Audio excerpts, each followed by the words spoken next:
¿Crees que el maíz y la papa siempre han sido así, deliciosos y listos para comer? Pues te tengo una noticia, para nada. De hecho, fueron inventados. Lo que ves aquí no es un producto de la naturaleza, sino el resultado del experimento estadístico más largo y exitoso de toda la historia de la humanidad. Bienvenidos al 7º episodio de la historia de las matemáticas en América. Hoy vamos a viajar miles de años en el tiempo para descubrir cómo nuestros ancestros convirtieron pasto salvaje en la comida que alimenta al mundo entero. Para entender la magnitud de este logro, tenemos que situarnos en el año 7000 a.C. En este momento crucial de la historia, la humanidad estaba viviendo una transformación radical. Estábamos abandonando la vida de cazadores-recolectores para convertirnos en agricultores sedentarios.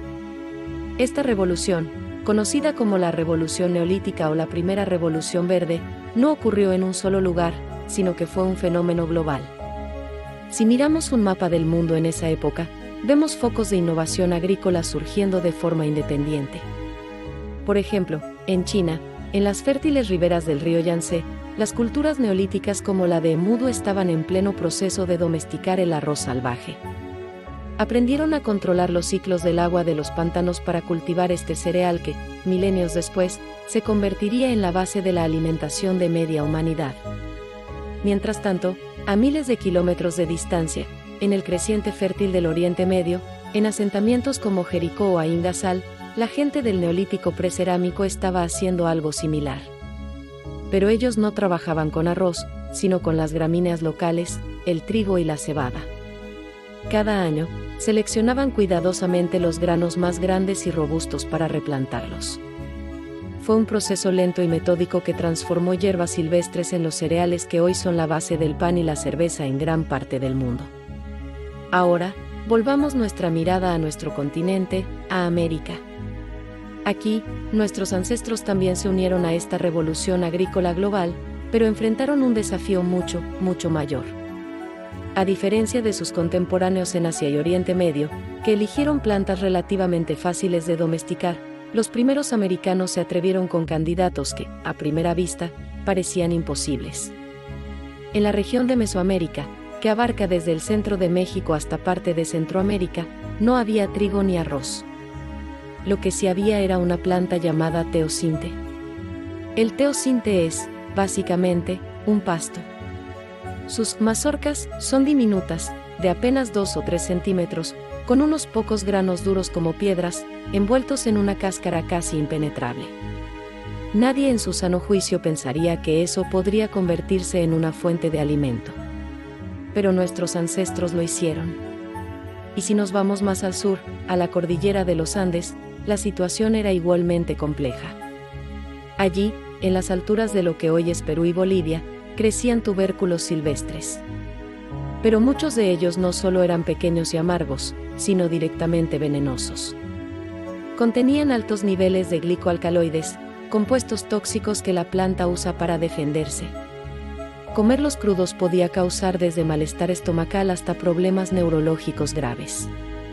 Entonces, ¿cómo lograron convertir un pasto incomible y tubérculos venenosos en el maíz y la papa, dos de los cultivos más importantes del planeta? La respuesta es sorprendente y fascinante: usaron matemáticas. No las matemáticas que aprendemos hoy en la escuela, con ecuaciones y símbolos, sino una forma de matemáticas aplicadas, intuitivas y basadas en la observación y la estadística. Fueron, sin saberlo, los primeros ingenieros genéticos de la historia. El método que utilizaron se conoce hoy como selección artificial, un concepto que Charles Darwin estudiaría milenios después para desarrollar su teoría de la evolución. Pero nuestros ancestros lo pusieron en práctica de una manera magistral. Matemáticamente, lo que hicieron fue un ejercicio de estadística aplicada a gran escala y a lo largo de muchísimo tiempo. Imaginemos el proceso. Cada temporada de cosecha, un antiguo agricultor mesoamericano observaba su campo de teosinte. De entre miles, quizás millones de plantas, notaba que una o dos tenían granos ligeramente más grandes, o que su cáscara era un poco más blanda. En lugar de comerse esas semillas, que eran las mejores, tomaba una decisión contraintuitiva pero genial: las guardaba. Esas pocas semillas seleccionadas, que representaban quizás menos del 1% del total de la cosecha, eran las que plantaría al año siguiente. Este proceso, este algoritmo simple de observar, seleccionar y replantar, se repitió incansablemente. No una ni 10 veces, sino cientos y miles de veces, generación tras generación, durante siglos. Cada ciclo era una iteración que refinaba el código genético de la planta. Los granos se hacían más grandes, más numerosos, más blandos. La planta misma cambiaba, creciendo más alta y robusta. Es un ejemplo perfecto de cómo aplicar un principio estadístico, la selección de valores atípicos positivos, puede generar un cambio monumental.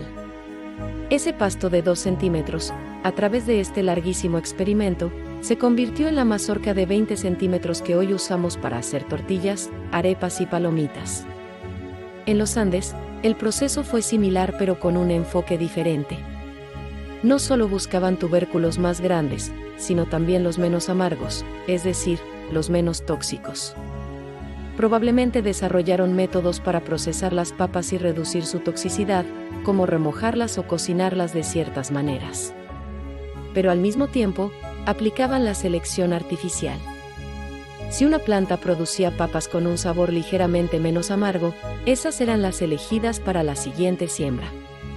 Año tras año, siglo tras siglo, la concentración de glicoalcaloides fue disminuyendo.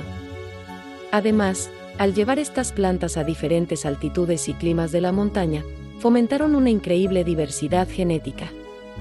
Por eso hoy no hay un solo tipo de papa, sino miles de variedades, cada una adaptada a un microclima específico. Pero la domesticación de plantas trajo consigo otro desafío matemático fundamental, la necesidad de medir el tiempo. Ser un agricultor exitoso no solo dependía de tener buenas semillas, sino de saber cuándo sembrarlas. Sembrar demasiado pronto podía significar que las heladas mataran los brotes tiernos. Sembrar demasiado tarde podía hacer que las lluvias no llegaran a tiempo para que la planta creciera. La cosecha entera dependía de la precisión. Esto obligó a nuestros ancestros a convertirse en astrónomos y matemáticos. Empezaron a observar el cielo y a notar patrones predecibles. Se dieron cuenta de que la posición del sol en el horizonte al amanecer y al atardecer cambiaba de manera cíclica a lo largo del año. Notaron que ciertos grupos de estrellas aparecían en el cielo nocturno justo antes de la temporada de lluvias. Para registrar y predecir estos ciclos, tuvieron que inventar una herramienta matemática esencial, el calendario. Aquí nacen los primeros calendarios agrícolas, sistemas sofisticados para contar los días. No era un simple conteo lineal. Eran sistemas complejos que vinculaban los ciclos solares, los ciclos lunares y los ciclos agrícolas en un todo coherente.